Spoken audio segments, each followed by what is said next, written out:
Hey, everybody. Here's a quick word about our sponsors. First one being LASRApp. You can find them at www.lasrapp.com. They're a laser activated shot reporter. They're amazing what it can do, all of the things that you can do with it, multiple guns, multiple locations, any type of target. They have a smorgasbord of items on their website store. Check them out. Use the affiliate link below or on our website, casualshooterpodcast.com, and use the code CSP 2021 for up to 15% off items not covered by the affiliate link. Next up, we have Gun Butter. I am one of those people that I clean my gun all the time because I feel like you've always got to clean the crud and put a fresh coat of lubrication on it. That's because of the stuff we had to use in the military. I didn't like it, but I have finally landed on something I can get behind, and that is gun butter. I did not shoot. I'm. I did not clean my gun at all at nationals. I did not clean it after the match before nationals, nor the match before that. And there's still gun butter oil on my gun. And I'm going to be using their grease on the lugs of my bolt gun. Next, we have HOIST. It is IV level hydration. It's clinically proven to absorb 110% faster than water. You've got all the right ingredients of your electrolytes that you need: magnesium, calcium, sodium, potassium. It's all in there. A little bit of sugar, but that mixes the right amount to make it absorb rapidly so it's not sitting in your belly and weighing you down. So check it out. Get hydrated, stay hydrated. And thanks for checking out our sponsors. It helps with the podcast. Welcome to this week's edition of the Casual Shooters podcast, your premier podcast for the casual shooter. This week's guest actually tried to get himself DQ'd from Carry Optics Nationals before he ever got there by plotting to have people place stickers all over porta potty walls. I know, crazy talk. He's a GM and he placed 19th at Carry Optics Nationals. Everyone, welcome Tim Dunderi to the show. How you doing, Tim? I am great. Why don't you take a second and introduce yourself? My name's Tim, better known as Tanfo Timmy, kind of a niche micro influencer on the Instagram by now, I think. A lot of people look to me as a news source, and I constantly have to say that's just a joke, not actual news. But like you said, I'm a Carry Optics GM. I've been working really hard, pleased with this year's performance, and just going as far as I can in the sport and having a blast while doing it. Yeah, I mean, it sounds like the perfect way to do it. Become a GM, have fun, shoot, whatever. Yeah, absolutely. I remember a year or two ago, I never even thought I'd be this far. So now it's kind of just become keep trying, and it's been going pretty well. So before we get into the nuts and bolts of it, I've got to interrogate you and ask the 5 hardest questions of your life. Okay? Ooh, okay. All right. So we're going to start off with what we do, Tim, is we ask a few icebreaker questions, and those are typically the ones that stump everybody. So number 1, what's your favorite movie? What's my favorite movie? Oh, actually, it's kind of a tough one. If I had to go really simple, it would be Super Troopers. Such a hilarious movie. Yeah. Okay. Favorite book? I think the original Jurassic Park by Michael Crichton. Oh, now have you read all of them? Yeah, pretty much. There's some of the newer ones that people's only like a part of. I didn't really get into those as much, but most of the original ones he wrote before he passed, I really enjoy those.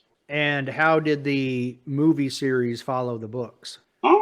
Close enough. I can see where they have to take liberties to make a movie sell well. The thing I like about his writing style, he gets really in depth with like legitimate technology and legitimate science, and all the stuff he goes into in his stories is realistically possible. I've never actually read one of his.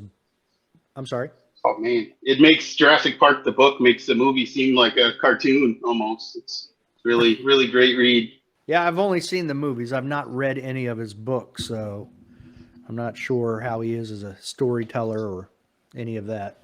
All right, number 3, favorite superhero, or if you're not into that, favorite historical figure.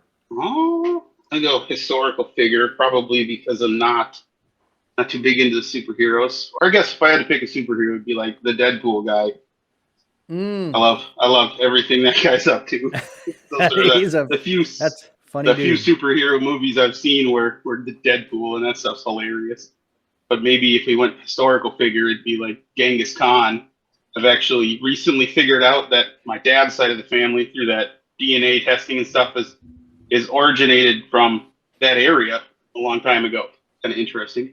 Did he have an anger streak when you were growing up? No, not at all. Oh, okay. He's actually really calm, but no desire to like conquer the world or anything?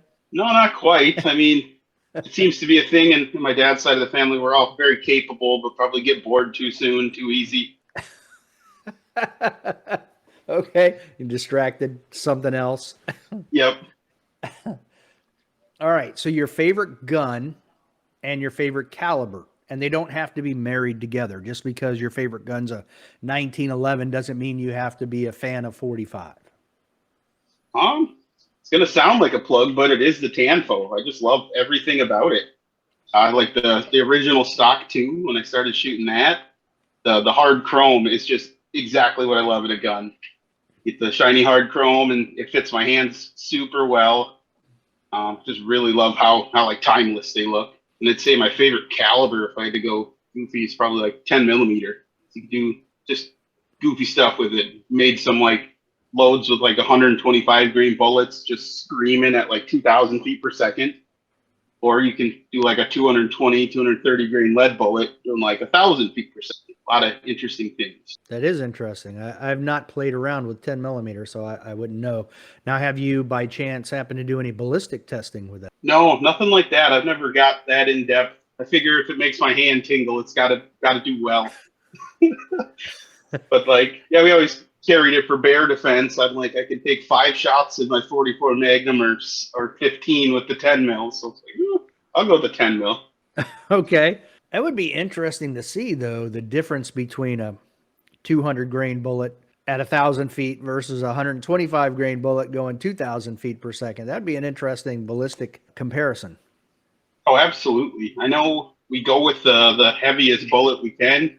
If you're like dangerous game defense, you just get a lot of really good straight line penetration. So it's said. Obviously, never tested it, but you just want minimal expansion, straight line penetration through like a giant animal, I guess. Right. Yeah, you need depth of penetration for sure. Also heard you can shoot Lego heads in 10 millimeter. They fit perfectly. They're about 40 caliber. The heads from the Lego figurines. So I'm going to try that one of these days when I get bored. Just a primed case and a Lego head and see what happens. Oh, yeah. You definitely have to post something on Instagram about that when you do. Right. I should have videoed the last time I was testing some like rifle primers in my Tanfo, and I just load up an empty primed case to see if the light springs I run will pop a primer. And I was like, well, it shoots a little bit of fire out, so I should probably not do it in my reloading room. So I went in the laundry room and shot it into the laundry sink. I didn't know the cat was in the room. And oh man, will that scare a cat away. Holy crap. That cat went running out of there like it was on fire. So that would have been a solid one. It probably lost 2 lives. Right. It's down to 7 lives now. I wish I would have got that on tape, man. You need to set up a camera, record it, and then just fire one off at night and video the flame that comes out of that thing. Oh, that would be fun too. Yeah. Compare the flame size to rifle and pistol primer. There you go. Yeah. The most unscientific testing. That's how I get down. But they're fun. Oh, it's still testing. Exactly. Oh, goodness. All right. This next one is a 2-part question, and I'm going to have to share the screen. So let me pull this up.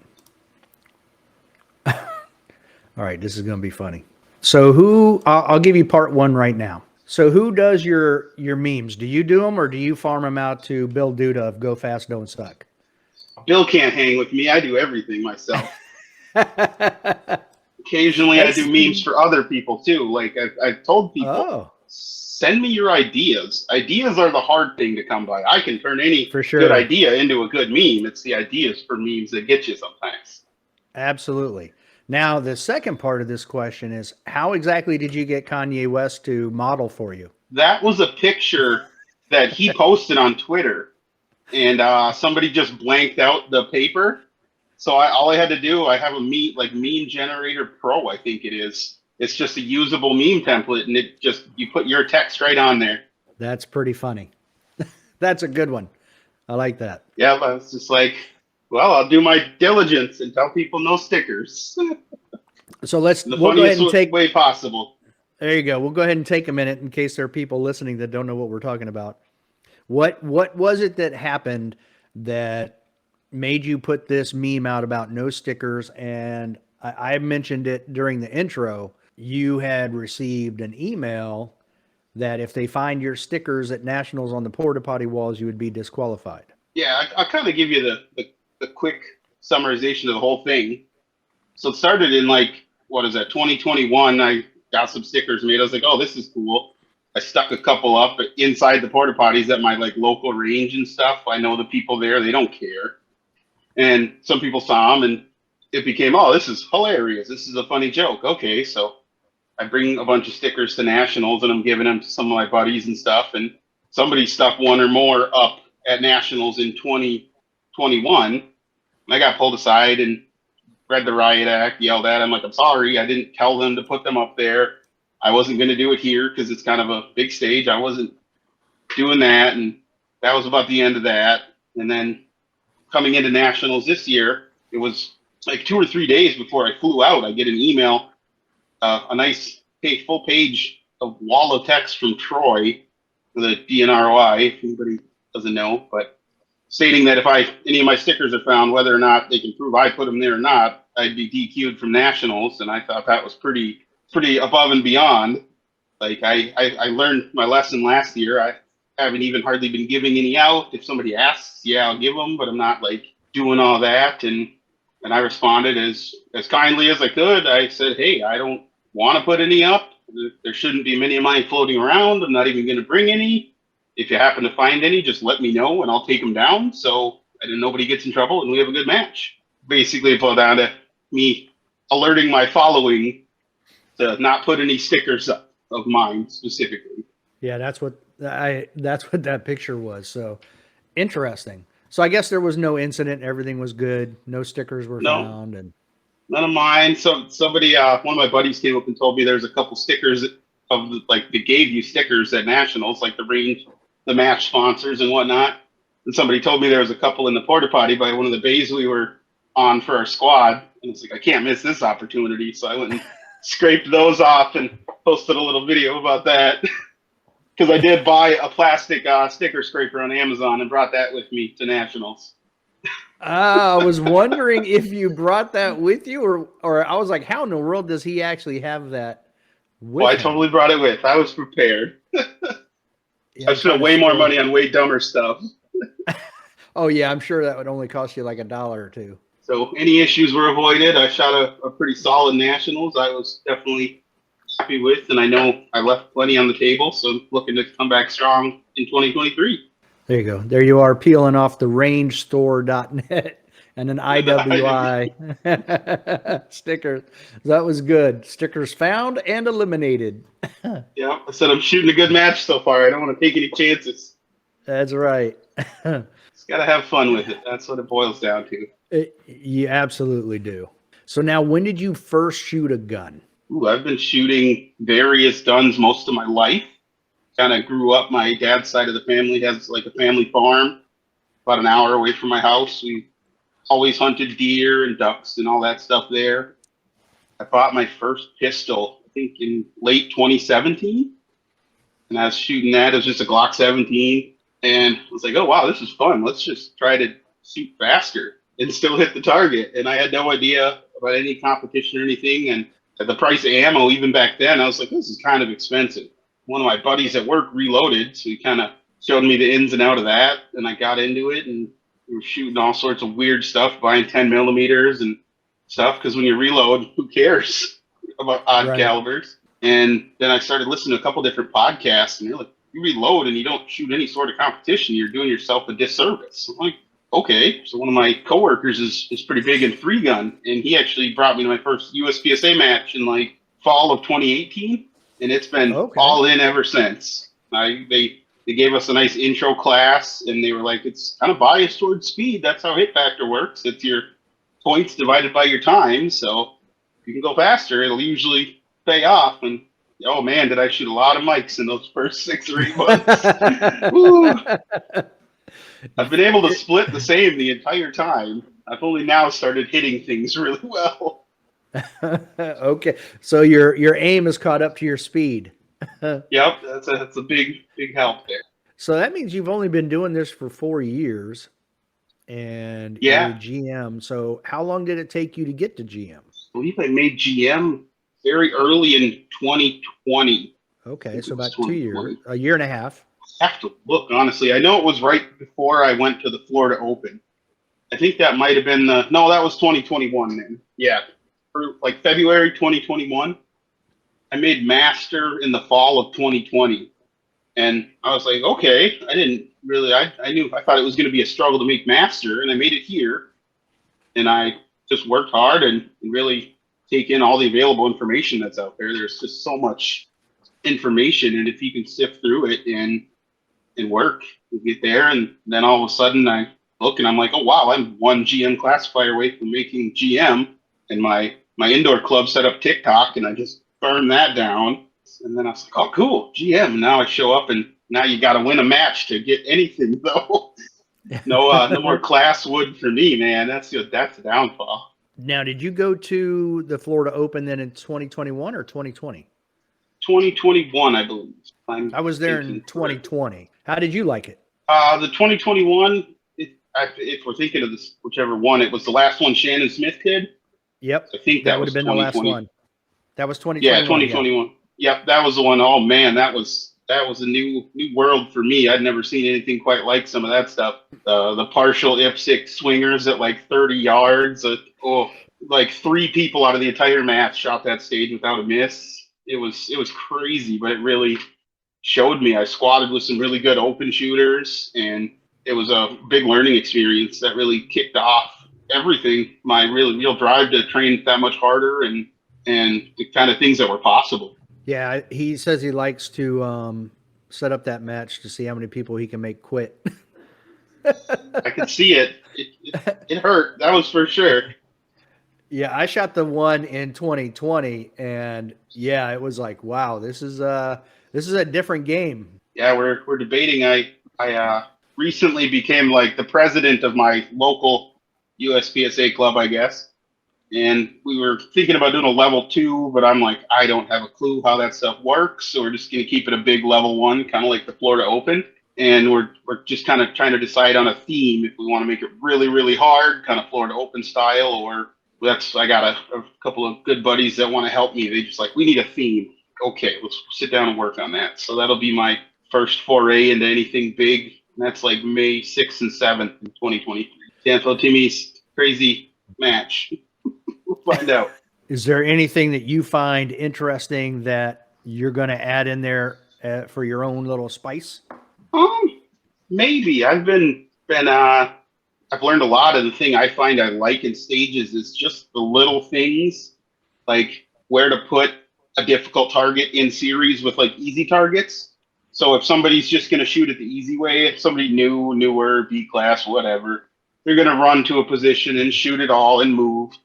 But somebody like me or like higher level GMs are going to try to shoot on the way in, shoot on the way out, and just interspersing difficult targets that only become really difficult if you're going to try to shoot them on the move or shoot them out of position, stuff like that. That's kind of become my signature that I really enjoy. So you're gonna put some targets in there and make them respect them, huh? Yep. Yeah, it'd be like you come into a position and the first target on the way in will be like a really hard partial no shoot. So ideally you'd want to shoot the target on the way in if it's only 7 yards. But you got to either be brave and shoot a partial no shoot on the way in and then hose 3 open targets, or come in on the second open target, and then shoot the no shoot when you're set up, and then shoot and see what kind of theme we come up with. But that's kind of been something I try to work into my stage designs, because I've been building stages for this club for the last 2 years, and we've gotten really positive response from all the guys around Minnesota here.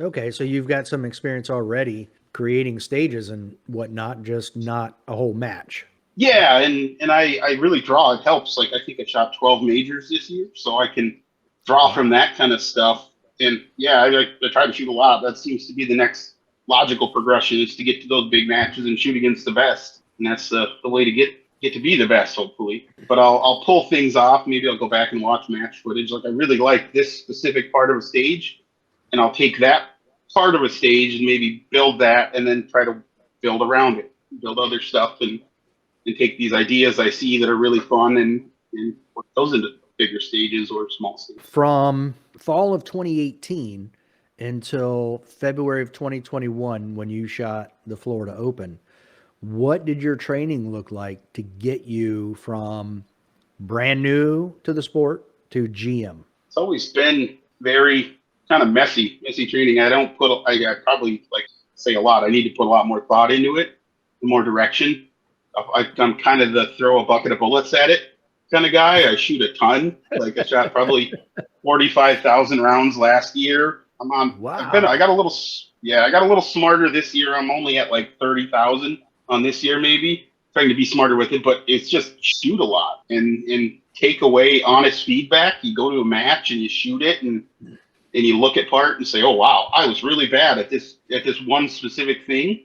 Then maybe I'll take and set up something like that on a practice day and just beat it into the ground until I'm good at it. And yeah, the honest feedback is the biggest thing.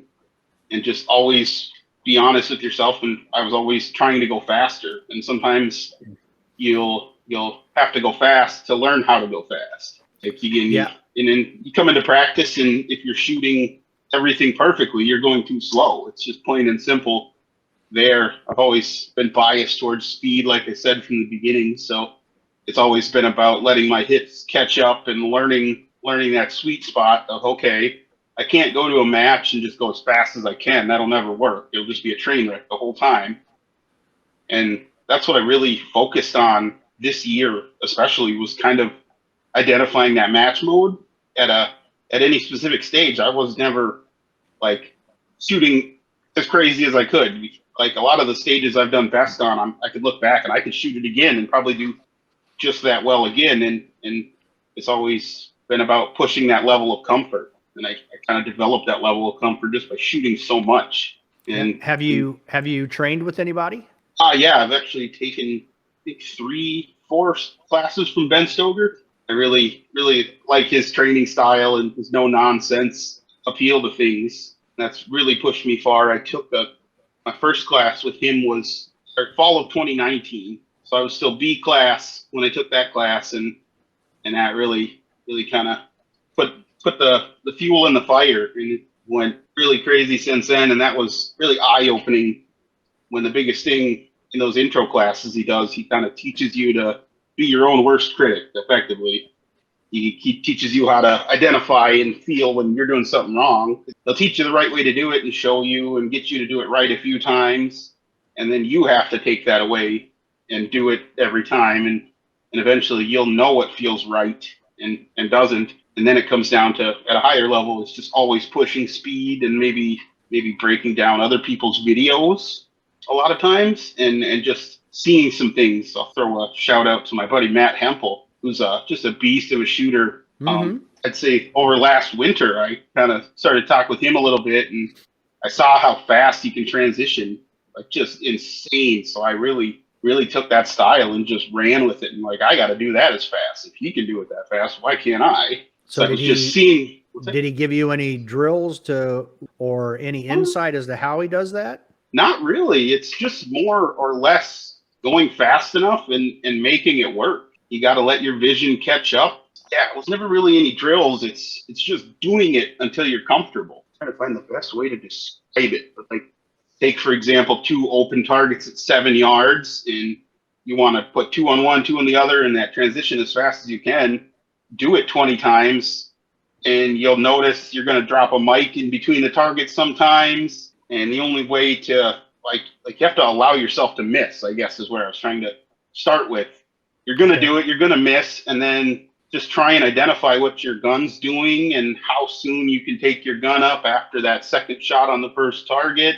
And just seeing some of his video and showing me like what was possible is kind of what led me down that path more than anything. So I imagine whatever talks and practice you've done, stage 2 at nationals. Yeah, I hooked up on that one pretty well. I'm pretty proud of that.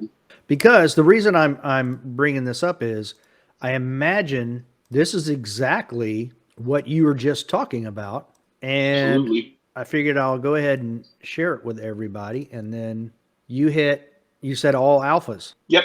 All alphas. That time, I couldn't quite see the timer, but still fast. I mean, your hit factor was 13.38. So super fast. Yeah. Most of the time, a big thing I'm pulling this winter is my draw. That's usually what hinders me on stuff like that. I've never had a fast draw. I kind of got to get into my grip very specifically to be able to split and like recoil control the way I do. So it's been a struggle to speed it up. Like I want to get into that sub-second stuff, but I'm usually like on that, I was probably 1.1. And it's like, that's just free real estate when you're somebody like Isaac Lockwood, for example. He's going to pull like a 70 draw on that stage. It's like, oh. Yeah, with the shots out in the alpha. So with that stage, like I kind of came into it, said, okay, I'm not going to push as hard as I can. Like that's the big learning curve for some people is that's not a stage where you're going to just shoot as fast as you possibly can. I'm going to shoot at a pace that I know I've shot before in practice or in other matches in similar situations. And it was just about timing getting your gun out and have it ready, stepping on the pad, shooting, and then just shooting and knowing your shots. Like there was no pushing there. It was all like predetermined pace. I've done it before. I know I can do it. And it's just like kind of having the comfort, being comfortable knowing that you can do it because you've done it in practice. And that's where like shooting a lot in my fire helps. Yeah, I mean, I imagine this stage is exactly set up for what you were just talking about, with your transitions. In this one right here, on that middle target, I stomped as I drew, and when I came in, my first shot was just outside the alpha. And then my other two were right in the middle of the alpha. So it was like, oh, bang, bang, bang.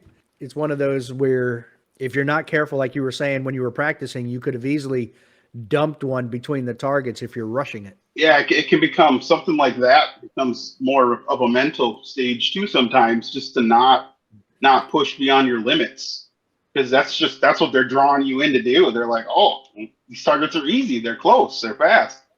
Right. Just light it on fire. Me a year ago, I probably would have been even faster, but probably drug a delta across one of the targets for sure. Well, and I wonder how many people got a no shoot on that one too. Yeah, there was definitely the debate to shoot on the middle target first, and it was just about knowing that I could get to that left target and how fast I could come to the center. See, I went left, center, right. That's what I did as well. But I felt that wide open target on the left where there was no danger for anything made it easier to just go ahead and engage.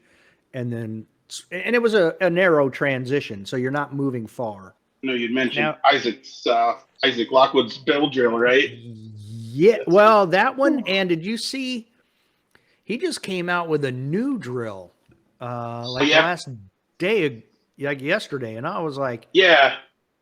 I mean, this guy is going to rewrite the rules of speed shooting. You know what I mean? Absolutely. Just he phenomenal. Is crazy fast. I think he's doing a scoop draw too. Oh, big time. Yeah. Yeah. It's all scoop. I don't know how he does it. I would be throwing that gun everywhere. I don't know how people do this scoop draw. I really don't. That would take me a long time to get right. Right. He could put on the Isaac Lockwood scoop draw class. Boom. First half of the day, unloaded guns because you're gonna throw it around. I would almost just bring a blue gun or a red, just a plastic fake gun because that thing's gonna be launching. Yeah, and I've messed around I've messed around with the scoop draw a little bit, and I find I could get it down there, but I don't get into the grip that I'm used to. Right. So it's like it's affecting. It's either okay, get a fast draw and a poor grip, and I'll take my extra couple tenths and get my good grip so I can really rip the splits on the 20-yard targets. You know, that's another big thing. I think I heard Mason Lane talk about it. How like if you can shoot alphas on the far stuff where other people can't, other people can't, and you're just gonna just stack points on them. At nationals, I overheard Nils talking, because I made sure I shot opposite of the super squads so I could watch them, both the men's and the women's. And I was hanging around. I heard Nils talking to somebody one day saying, you know, enough Charlies, and now you basically you've shot a mic. So you could see, and I'm like, you know, he's absolutely right. And I never looked at it that way. I mean, he just completely looks at things different. But that's a good way of looking at it. I was like, yeah, never even, but it goes back to like Mason, you know, if you're stacking alphas on them and these guys have, you know, 2 or 3 Charlies, well, now they've in essence shot a mic. So very interesting the way they think, you know? Yeah, and a lot of people talk about like doing hit factor math inside your head and stuff, and I'm not quite to that point. I don't get quite that involved. I just kind of assess target difficulty and distance, and that'll determine.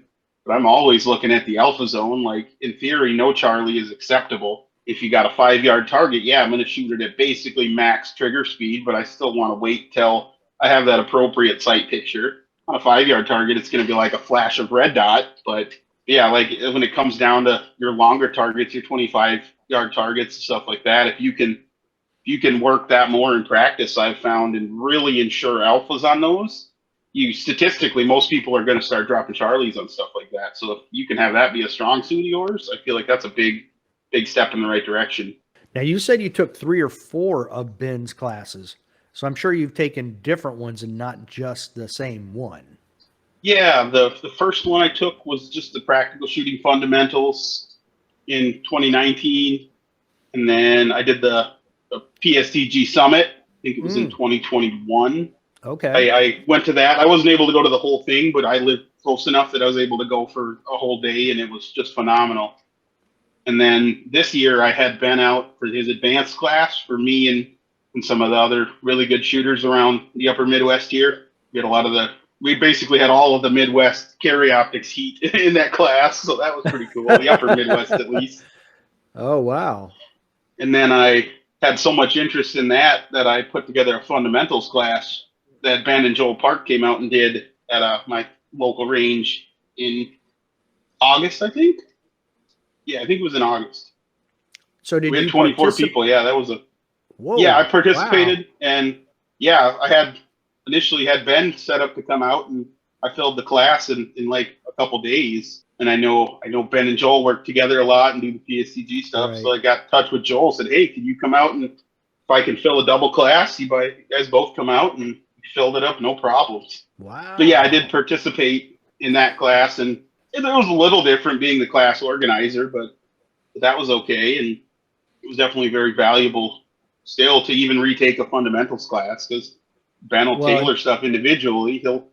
The guy next to you might be a 5-year cop veteran this is his first class, and he's doing stuff, and Ben comes and watches you, and he's like, faster, do it faster, faster. Like, go faster. It's okay to miss. I want to see you run the ragged edge in your practice. That's kind of where the most learning happens, is just at the absolute ragged edge of what you can do in practice.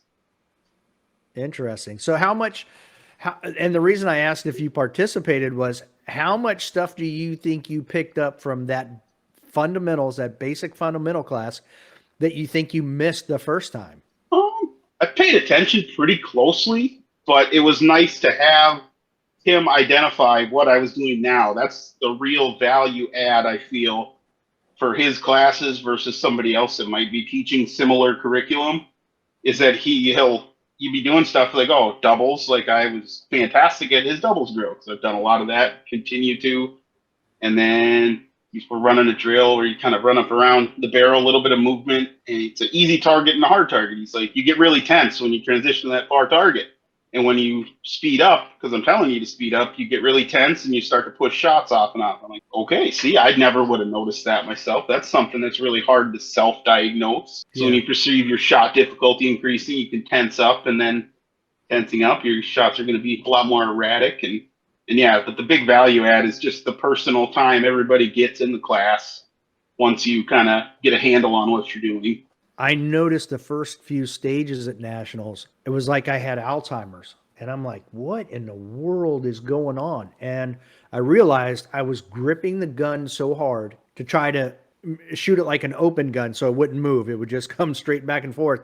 And everything was so tense that it was literally just shaking. And I was like, it took like 3 stages. And I'm like, what is going on? Why do I, what? And then I realized, oh, you are squeezing that gun so freaking hard and clamping your arms together so hard that everything's just moving. Yeah, the tension can just bleed into everything when you're too tense. I've always carried a lot of tension in my shoulders, and I've just had to kind of deal with it. But that helped. Ben pointed out like when it was excessive versus not, and just consciously like letting your shoulders drop, stop holding them up, and just let your hands do their job, and shooting drills like doubles so you can get that kind of unconscious grip you need. You work through that, and you develop how hard you need to grip the gun for it to return, and then you don't do anything extra. You start choking your gun out, and all you're going to do is tense up everything through the arms and the neck, and it slows down your transitions, your visual acuity, and that's some of the.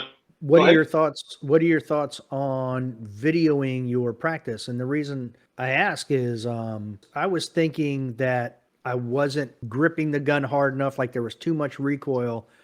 And I went back and looked at my match videos, and I'm like, no, the recoil is good. So that's where I'm finding that if I did not go back and look at that specifically for that, I wouldn't have known. And then again, I get to Nationals and I'm overdoing it. I don't do very much live fire. I do all dry fire when I do it. So, but what are your thoughts on videoing practice? Is definitely good. I treat it almost the same as match video. Like I'll go back. I think I'm due soon to watch my Nationals video again and just kind of pick it apart some more and stuff. I'm kind of in the middle of an off season. I just said I don't need to do anything practice wise until like January. Otherwise I go insane. Really breaking it down is extremely helpful. Like I've gotten to the point where I can kind of feel my way through it, at least gun handling and that kind of stuff in practice. I'll kind of feel what I'm doing, but it's like gun handling and grip and stuff like that kind of goes subconscious for me. And now it's at a certain level, it becomes a big focus on just movement aggression and what you're doing with your feet and getting ready and entering and exiting positions, which I could probably start videoing some of that, and that'd be pretty valuable information to really show you. But that becomes a big thing.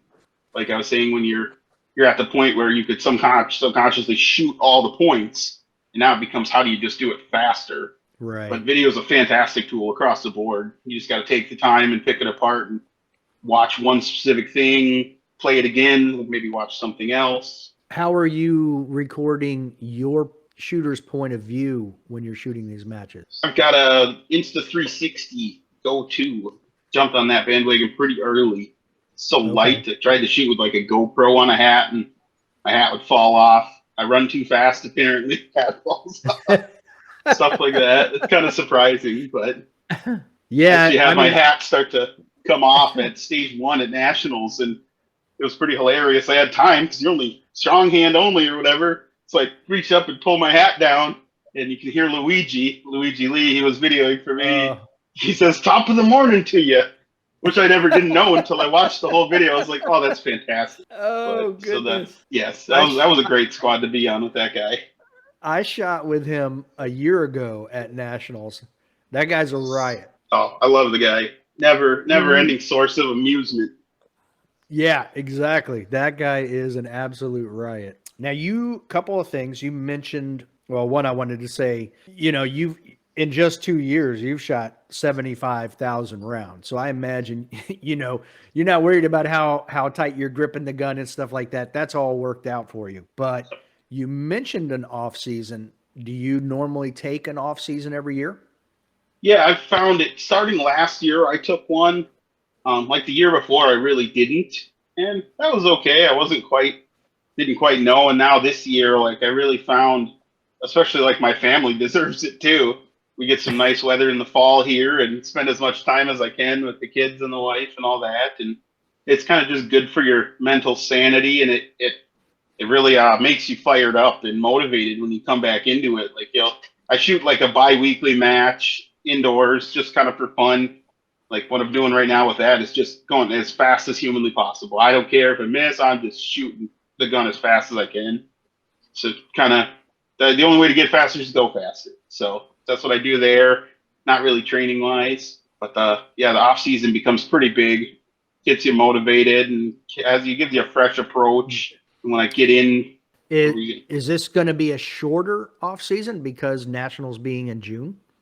Maybe. Keep telling myself I'll start up again around the first of the year, but who knows? Maybe by the time late December, early December comes along, if I'm shooting my local match and I feel really rusty, like that's what I did last year. I noticed I'm like, wow, I feel rusty. I feel like I can't shoot as fast as I should.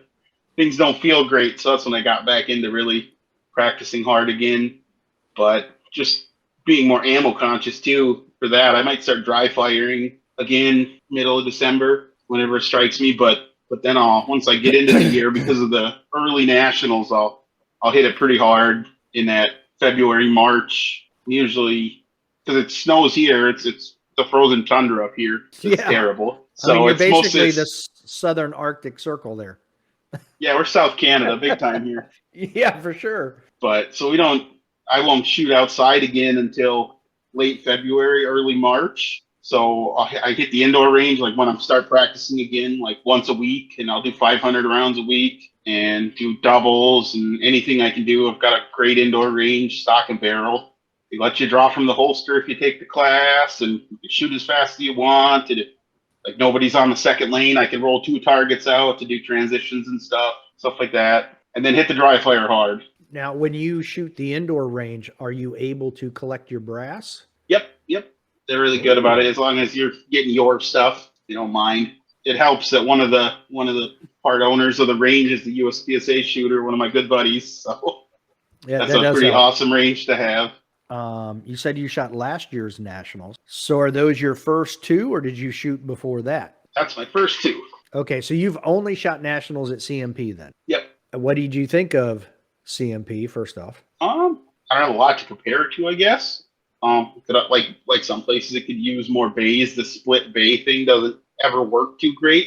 It worked a lot better this year than it did last year. It had a little bit of the kinks worked out, and everything was pretty smooth sailing this year. I thought it wouldn't be the end of the world if they had it there again, but we'd sure like more bays so you can get more stages. Like it'd be awesome to have 20, 22 stages, something like the biggest nationals there is, carry optics only. But otherwise, it was fine. Watching the shotgun video at CMP is always funny. Luckily, I didn't have to this year because my card was still good from last year.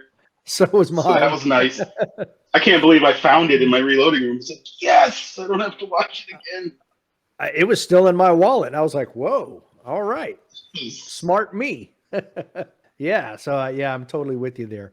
I agree with the split bays. I thought it ran really well this year in comparison to last year. I think it also helped. So I don't know about production and race gun nationals, but this year we didn't have anybody that had to shoot in the dark like last year. Big plus. Big plus. But we also shot it 5 weeks earlier, so that helps. But I didn't hear of anybody at race gun or production / PCC nationals that had to shoot in the dark either. So that was a big plus. Yeah, it's kind of nice to wake up a little later. A lot of the majors I go to around here start shooting at like 7:30, 8 o'clock, and I wake up bright and early to get there. Better than shooting in the dark. Absolutely. You said you shot 12 majors this year. Yeah, I think it's 12. I don't remember, honestly. At least 11, maybe 12. Okay. What area matches did you shoot? I shot area 3 and area 6.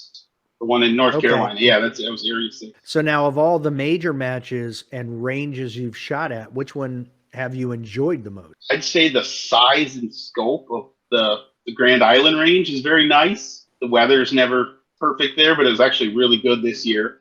There wasn't much wrong with Area 6. There's some of the smaller bays, and maybe that was more of a stage design thing than a range issue. They had staff reset there, though, and that was really cool. Oh, did you get out faster? God, crazy fast. The second day, we shot like 6 stages in 2 hours.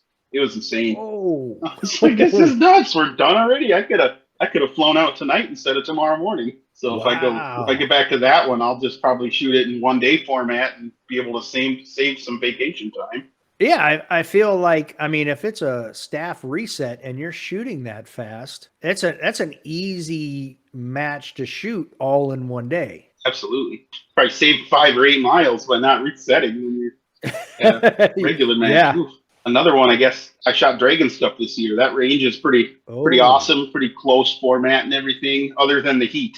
That one was awesome. Ooh, they got it like almost a month earlier next year, so I'm gonna definitely try and make it for that. I actually been thinking about ROing that one. I got the email and I was like, you know what? Why not? Sure, just go out there and suffer for 3 days. Well, it's going to be in April, so it's like I said, a month earlier. And then my issue last year was I shot it in 1 day just because I wanted to get on a squad with some cool kids, and that was don't shoot it in 1 day in that heat. And that was only in May. Yeah, it was like 110, and at like, not to make excuses, but I was like, I figured out I was too focused on not dying rather than shooting good. And I wasn't used to the heat yet. When I left my house in Minnesota to go to Dragon Stuff, it was like 40 degrees. Yeah, that was quite the temperature swing. Yeah, for sure. There's no acclimating to that in a day, but it's a dry heat, so it shouldn't have been too bad. Well, then it was a legitimate struggle to stay hydrated. Like, I never drank that much water and liquid IV in my life, and we're still dehydrated. Like, it was nothing else I've seen before. But the match was great, so that was a plus. Yeah, you legitimately have to start your hydration a week early for that. What are your thoughts on nationals being in Ohio? Number one, number two, in June. Like the earliness of it, just because it doesn't seem to be the natural culmination of the year. Like, I'm gonna maybe shoot another major or two after nationals next year, and it'll just be like, okay. Right. But it's the time isn't the biggest issue. Ohio doesn't bother me. Let's just hope the range is going to be up to par like they say it is. I guess if the range turns out great, sure, that's fine. I'm all for it. It's close enough that me and a couple buddies could drive if we really felt like it. It ends up being like 11 hours for me, so that's right at the edge of what I can survive driving. That's what my drive time was to CMP from where I'm at, 10 to 11 hours. I'm actually excited that Ohio's like 8 hours. Hours like I can less bring my range cart. Yeah, that gets old sitting in the car for that long. What a sport to pick.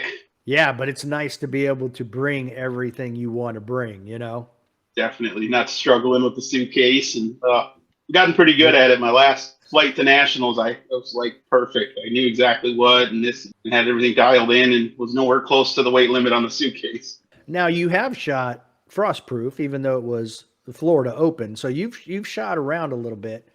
So I'm going to throw this scenario at you. Yi Min calls you up and says, Tim, you are picking nationals for 2024, but you have to do it right now. What range are we going to? Probably have to be Frostproof. That's the only one with the facilities to make it what I think would be an appropriate size. It might be not close to a lot of major things, but it's cheap to fly to Florida most of the time. They got bazillions of bays there. I'd like to check what's left of the place after that hurricane rolled through. I haven't seen anything out of there. Hopefully that didn't get steamrolled. But that's would be the biggest range I could think of. Yeah, I like the layout, how close the bays are. You could see other squads shooting pretty easily. You could just look across the little road and let's build a range just like that somewhere else, and it'd be perfect. Exactly. Yeah, I mean, that's what I said. The only complaint I had this year with trying to follow the super squads was it was great when they started shooting each day, The men would start on the first stage and the women would start on the second stage. But at the end of the day of them shooting, the men were at the end of the stage and the women were at the beginning. And it's like, there's no way. You're so far away, you can't see either. So you have to pick and choose. So for me, I was like, well, Nils has it in the bag going into the last stage. Unless something catastrophic happens, he has such a big lead. He's got it in the bag, but the women, there's 3 of them within like 10 points of each other, 15 points of each other. I'm like, I'm going to go hang out down here because all the drama is going to be there. But at Frostproof, I'd just be able to stand right there and watch everybody. Yep. Yeah, that layout is just very well thought out. It is. I'd almost like to see CMP. I don't know if they have the space for it on the backside. I can't tell where their boundary line is of their property, but if there's enough room there, they have room to, or they have a way they could add more bays and basically turn it into a big circle, a big loop, and almost have like a zone D. That'd be ideal, yeah.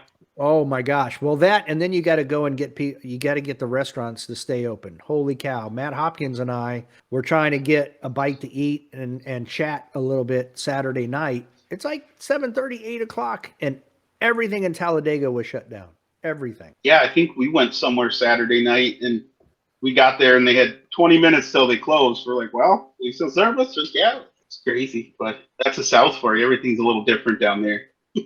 Yeah, and it was weird too because last year I stayed in Oxford, so northeast of the range, and everything was there. There was stuff open 24 hours a day, like the Waffle House. You know, everything was open. So I'm like, well, I was 25 to 30 minutes from the range. I'm like, if I stay in Talladega, I can be 12 minutes from the range. I'm like, I like that idea. So I went to Talladega, and then I got there and I'm like, I feel like the entire area down here south of the range is completely abandoned. There's nothing down here. It's a wasteland. You caught the bug. You've taken 4 classes. You were 19th at nationals, which is awesome. Now, what are your goals for shooting in USPSA? I'd like to put down a lot more like level 2 wins. I came incredibly close, like 3 times this year. Like we're talking less than 1%, I think, 3 times this year. And then I'd like to put down some of those and make Super Squad in 2023 Nationals. So it's going to be my goal. I think I was pretty close. Looking back at the last stages on day 3, I like the 8 reload 8 stage. I did what everybody else that wasn't paying attention did and did a bonus reload. And it's like you go back and I take 2 seconds off of that run and I would have been 14. It's like, oh, I can't believe it. Wow. So that much of a difference.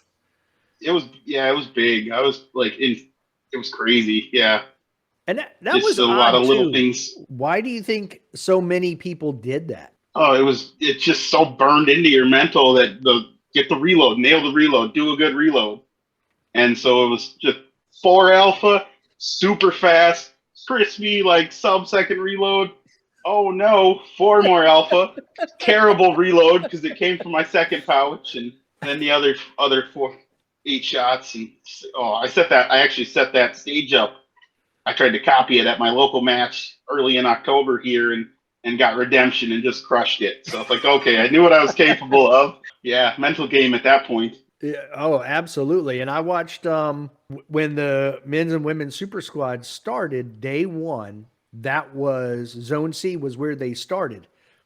So I was watching the men on the left side and the women on the right. And I saw several women on the super squad do the same thing. And I was like, okay, interesting. But you can see at the end, they're like, oh, son of a. Now you bring up mental. Have you taken any mental management classes?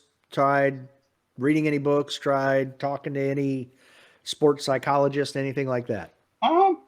Other than reading The Match Mentality by Ben Stoger and Joel Park, that's about all I've done, and then just kind of put it into practice and really thought about it and learned a lot over the last year and a half. Like, so last year at Nationals, it really showed. I was on Zone C, and it was obvious, it seemed like the hardest zone to me by far. So that was my last one. I came out of day 2 doing pretty well. And it's like, okay, let's go. And I'm looking at scores and doing this, doing that, and just nosedived me. I got too far into the scores and I tried to push and just bad things happened. I wasn't there yet. So this year I was just learned a lot about mental management, to steal whatever Steve Anderson's term, but the big thing that any pressure you feel is pressure you brought with you to that match.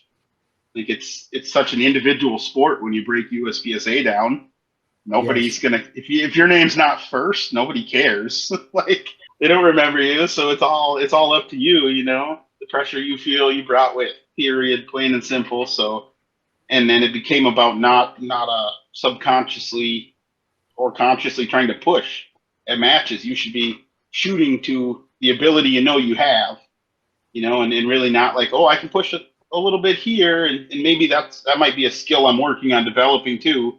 That's kind of the other next level, is the ability to fudge a little bit and maybe push that, but not that. But just shooting to a known ability versus just throwing caution to the wind and letting it burn. Do you think there's room in the sport for people like, say, Ben Steger, put on classes that are just about competing, for the upper echelon guys that are looking to take that? You made GM. So, 95% of your skill is there. Now you've got to take that next step. Like you're saying, you want to win more majors, more level 2s, things like that. So now you've got to learn what it takes mentally to bring your mental game up to where your skill level is. Do you think there's room in the sport for that type of a class for people in the master GM area? That's a really interesting question. I think there's so many different mindsets of people that it could be really difficult to get class specifically. I think you'd have to go more one-on-one at a point. There's a lot of information out there, and what you make of it is exactly that. What you make of it, you gotta take that, and maybe certain people like note takers. If you start taking a lot of notes, I've seen plenty of people with notepads. They'll write notes about their stage right after they shot it. And I'm like, that'd be good. I'm not disciplined enough to do that. That's pretty intense. But I do a lot of things by gut feel. Okay, I know how that felt, and that didn't feel good. Don't do that, or that. But I know, like the practical shooting training group, that PSCG, they've got like a gold section you can do. So they do like one-on-one training, and I think that could be a valuable tool where they can look. You send them your whole major match video, and they might try and pick your brain on your mindset during that, and they'd be able to identify, hey, what happened on this specific stage? What were you thinking? What was going through your head? Did something happen before that made you think you need to speed up and push? I think it'd be really difficult to get a whole class together, though. I think it becomes really individualized to a specific person at that upper level. Everybody deals with things so differently. All right. Well, that leads into the next part then. What are your thoughts on coaching? Coaching? Like, as in, like, if you had a shooting coach specifically? Yep. Okay. And I'll even take it a step further for you. Because I was talking to Yi Min, was on my squad this year at National. My squad. We were on the same squad together. And it's your squad. It's okay. And we were talking, I was talking to him about, hey, what about streaming nationals? And even if you want to put it behind a paywall, just charge $5 or $10 for the 3 days. You're going to get a lot of people who are going to pay just to be able to watch the super squad, stuff like that. But then my thought was, well, if you do that, you could even have, for example, JJ's father usually shoots with them at major matches. And one of the guys who's been on this podcast was saying they shot at Area 8 on the same squad. And there was a lot of chitter chatter between JJ's dad and JJ about different stuff. So he's kind of like, he's been with him since he was a kid shooting. So he's kind of like his coach, hey, I've noticed you've been doing this or doing that.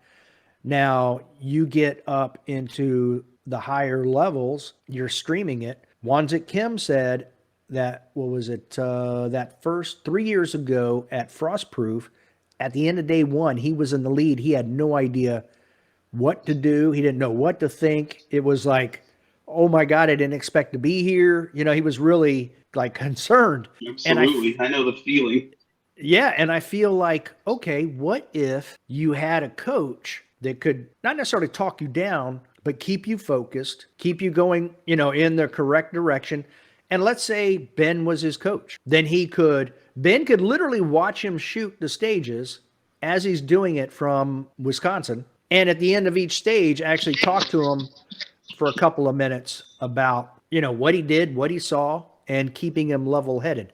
That's the type of thing I mean with coaching. Yeah, that's very interesting. I wonder how many people could process that level of information and use it would be another thing. It'd be a very high level thing, I feel like, but it's definitely useful. Like I've got a newer shooter. He actually just started like over last winter, either early 22 here, and he's coming up. I think he's still unclassified, but he shoots my local and stuff, and I've had him out a few times to practice with me, and the kid is making insane strides. Like just, I think he had I think he either had or almost had a stage win in carry optics at the Iowa section. And you can see that I've kind of taken him under my wing. I'm like, I wish I had somebody like me that did that when I started out, because I learned a lot of stuff by myself, and it was not easy. Right. So I can see a huge benefit to that if you can find something or set that up, or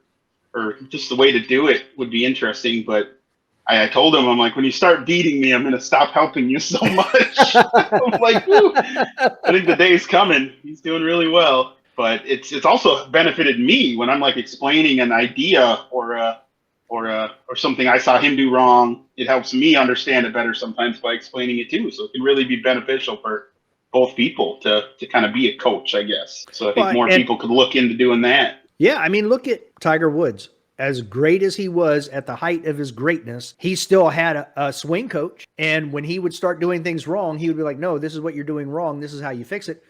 That guy wasn't a world champion. That guy wasn't anywhere near Tiger Woods' abilities, but he knew Tiger well enough, and he knew the swing and how it works to be able to coach him. So I kind of feel like you don't have to be necessarily a Ben Steger or a Max Michel or a JJ to coach somebody if you can witness, like I bet Joel Park would be a good coach. Yeah, you just have to be able to connect with somebody, and you obviously have to have a really solid shooting level, proficiency and stuff like that. But yeah, you don't have to be some super squad GM, I feel like, to do that. It's just a level of proficiency and then the right person, being able to connect with people. And I think it helps to have a coach maybe who's like insulated from your match performance. When you're your own coach, all you have to see is results.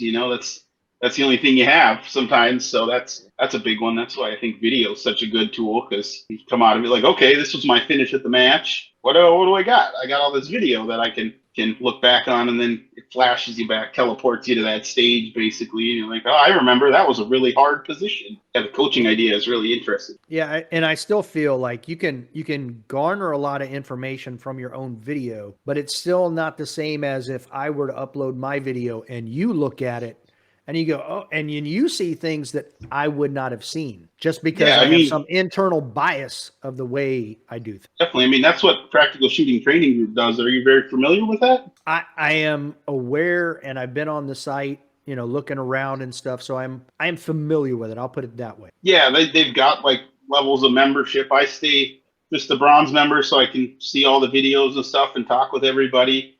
You can do like a next level membership where you'll send in like match video, and they just have like the same software they use for like football games, whatever that is, and they could pick it apart for you. I've done that a handful of times in the past, and I thought it was really beneficial.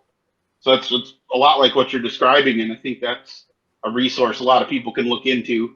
It just takes a serious person. Obviously, you got to spend money on it, but look at the money you spend on ammo versus the money you could spend on this very concentrated training. Right. And then if you take, let's say you have an ammo budget. This is like, we'll take your year. You spent 45,000, you shot 45,000 rounds in 2021. If you took 15,000 rounds of that budget and turned that into PSTG budget, maybe, you can only shoot 30,000 rounds, but it's going to be so focused that your gains are quicker. I don't know. Yeah, it's so much more valuable. That was my idea with like the first Ben Stoker class I took. I was like, wow, this class is kind of expensive, I know, like, Ben Stoker's obviously an incredibly good shooter. I did a lot of research, and I was like, honestly, you could go throw 1,000 rounds downrange for the price, or you bring that ammo and take the class. That ammo is 10 times more valuable shot in front of Ben Stoker than it ever would be outside of it. You know, you look at your value.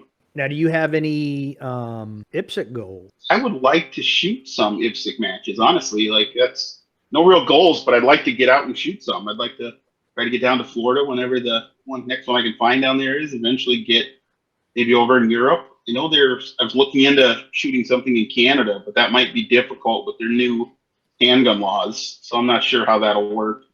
I know more people shoot TANFOs outside of the United States than in the States, so maybe I could just borrow somebody's gun. Something I'd have to look into. That was kind of a goal, is to get up there and shoot a provincial match or something. What about like the Caribbean Open? I'd absolutely like to go back to one of those. It's just the amount I shoot. It's like, do I spend more money practicing or flying and traveling to a states major? You know.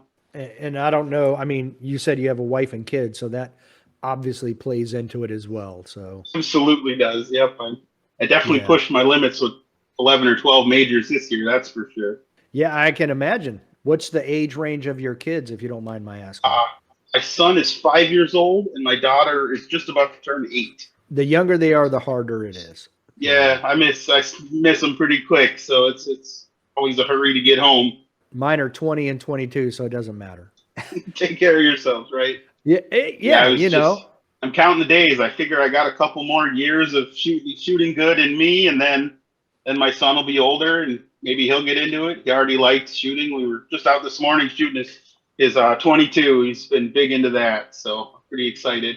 Okay. I got my son a 17 cal rifle when he was 10. That thing is like the 17 HMR? Yeah. Or which one? Yeah, I've got a Savage one of those, big heavy barrel. God, you can shoot. We shoot the caps off pop bottles at 100 yards all day with those. Yeah, it's crazy how great those things are. Yeah, I was pretty proud of my son this morning.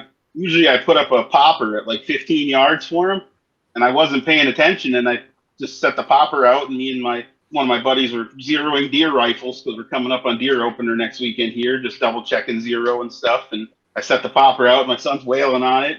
I'd say 75% of hits. Then I ranged it before we leave, and it's like 35 yards. I'm like, wow, little man, I'm pretty impressed today. 35 yards with a mini popper with just a red dot on a little 22 rifle. So it's like got some prowess already. I'm proud of him. There you go. Have you heard of this Prairie Fire rank competition? Just a tiny bit. Isn't it is it over yet, or is it going on right now, I think? It's going on this weekend. Last I saw, it was they had finished stages 1 and 2, and they were moving into stage 3, so they were down to the final 32 people. So is it all virtual? Is that what I saw? No. Or what is they are? No, I just saw virtual Texas. shooting. I'm like, what kind of shooting is it? I guess I saw just how to get into it, and it was like a bullseye target. I'm like, well, that's lame. But so to get into it, yes, it was a bullseye target. To get qualified, there were 2 strings of fire. One was a slow fire. I don't remember what the time constraints were, but there was really not much of a rush. I think the slow fire was like 5 shots in a minute or 10 shots in a minute, so it wasn't very fast. Yeah. And then they did have a timed string, but then there was, I know I have this one. So you said they were shooting stages then? Is it some sort of scoring system like hit factor or points down, I wonder? Yes. But it wasn't, I don't believe it was hit factor. It was just scoring. Or do they have to call it points per second since it's not used to say? I don't even know if they did that, to be honest with you. I'm trying to, but so what they were going to do while I'm looking for this is they were going to have a 1-day competition where there were 4 stages, and there was like 100 or 150, 160. There were a bunch that were going to start stage 1, and then that was going to get cut in half. I think it was 150. So after stage 1, there would be 75 people. After stage 2, they were going all the way down to 32. And then either like 16 or 8 for the last one.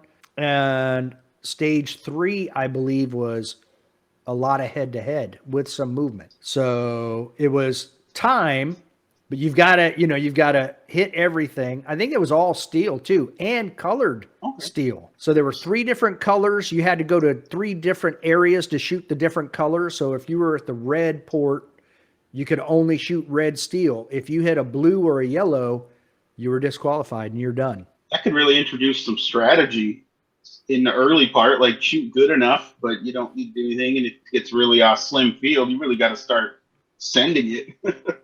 Yeah. Okay. Here we go. I found them. So there's the first one. So stage 1, 15 yards, 5 rounds in 60 seconds, and then 5 rounds in 10 seconds. And that's your bullseye target. The X ring, I believe, would be the tiebreaker. So everything in the red would be basically like, if you look at it like USPSA is the A ring, the white is your C, your Charlie, but it's also only worth 5 points instead of 10. So that would be a big separator. And then your blue is your Delta, and the white on the outside would be your Mike. So if you make it through that one, then you get to go here. Rank Protector. 5 rounds in 15 seconds from the right side with your right hand only. String 2, 5 rounds, 15 seconds, left side, left hand only. Is there any provision for right-handed?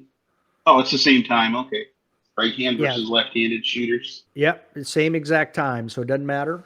You're just doing 5 on one side, then you're doing 5 on the other. 2 different strings.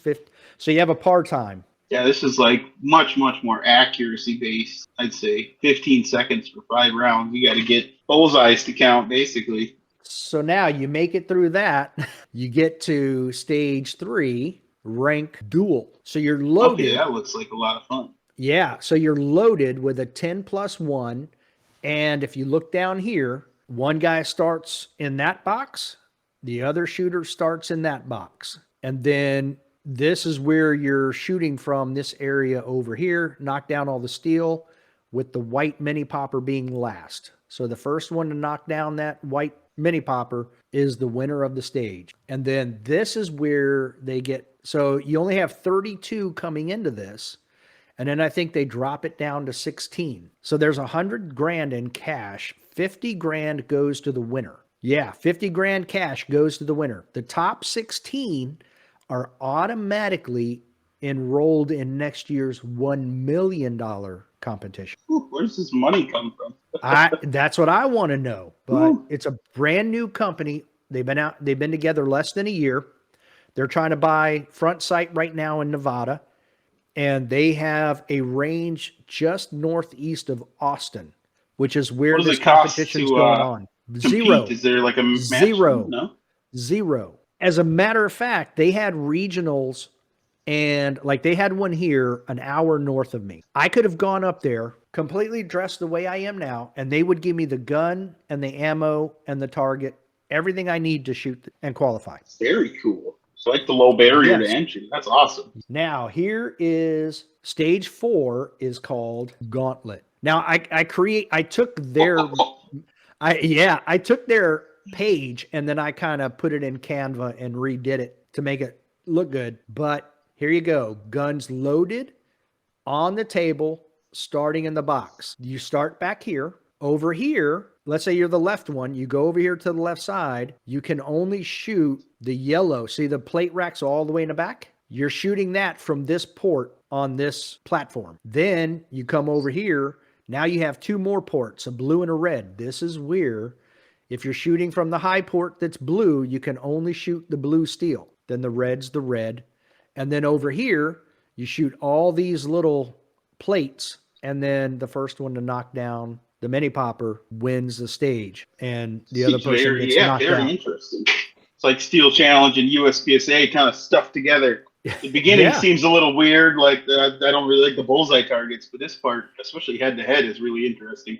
Yeah, very interesting. But I like it in that it may be a little slower, per se, than what we're accustomed to in USPSA or even IDPA. Yeah. So if you are an IDPA shooter or an NRA guy or a Bianchi Cup, something like that, like Doug Koenig, he's one of the competitors. You know, those first two stages are right up his alley. Oh, here's the other thing. You can use whatever gun you want. No divisions, huh? Yeah. It's all fair game. So everybody's going to shoot an open gun next year. Well, and then Nils will be there with his Canic. I wouldn't Yep. count him out. But yeah, someone like Well, JJ absolutely. who's running his, open gun. So Yeah, just dial the power factor down a little bit because you don't need it, and yeah, limited optics, in other words. yeah. Blake Miguez is there. He even posted a picture of him, JJ, and I forget who the other guy was now, but Blake Miguez posted a picture and he's like, "Look, it's a mini season 1 Top Shot reunion." So they're pulling people from all disciplines. Yeah, it sounds like they're putting some money into it. That's pretty cool. It turned out pretty interesting. I had Foley on about a year and a half ago, and I asked him about getting cash prizes and stuff like that, and he goes, "Well, because I brought up PRS. PRS gives out cash prizes and precision rifle." And he goes, "Well, he'd been around a while and he'd seen all of them, and like all the people who just give out cash, typically that doesn't last long. Start to run out of money. Yeah, it's not that easy to make the money." And I don't know where Prairie Fire, that's the name of the company, Rank is the competition. I'm not sure where they're getting their money. I just saw 2 posts where they have a Nevada CEO and a Texas CEO, and these are like retired generals, retired colonels, that type of thing. I mean, I'm all for expanding shooting sports. Let's go. But here, my thing is if they're able to continue this type of thing every year, what does that do to the USPSA and IDPA, who are not giving out like cash money awards? You know what I mean? The way I look at it is you got one person that's going to win a bunch of money, and that's it. And it's going to be the same group of people for a while, I predict. Let's be real, of the people that are there, who's got the best chance of winning. So the question is, what kind of money do the lower spots have? And you can win money at the regionals. June Kim just posted a picture of him with one of those big, huge fake checks, $2,000. I saw that. Yeah, and that's awesome. First guy gets 50. Second guy gets 20. Third guy gets 10. So even if you're them, 20 and 10, okay. I mean, how much ammo does that buy you for the next year? You know? And I don't think this would step on USPSA per se. I think this would just make being a good USPSA shooter really transferable to that, and I think it would go very well with it. I'd see it being tough for them to have variety in like the stage design like we have per se. You can get really, really into the weeds on stage design in USPSA. I guess I'd be curious to see what they do for stages going forward and what kind of stuff they could do. But it sounds like a pretty awesome thing. And if you have all year to plan for it, now people know, because they only came out with the announcement August 21st. And the championship was October 28th. So it was a short period of time. Now they're going to have November till next October, a full year. I could see where some people start modifying some of their training for stuff like this. Maybe some strong hand weekend with a part-time for accuracy, and now you're going to start doing, because it's hard not to compete for money. Absolutely. I already do a lot of strong hand weekend stuff. It's I guess I'd have to dial it in a little more. I like to use the entire A zone. I can't shoot groups to save my life, so A zone is the size of the group I like to shoot. I don't care as long as it's in the A. But I do a lot of strong hand weekend and stuff like that. I think at higher levels it's super necessary. Yeah, I'd be curious to see if it could do something.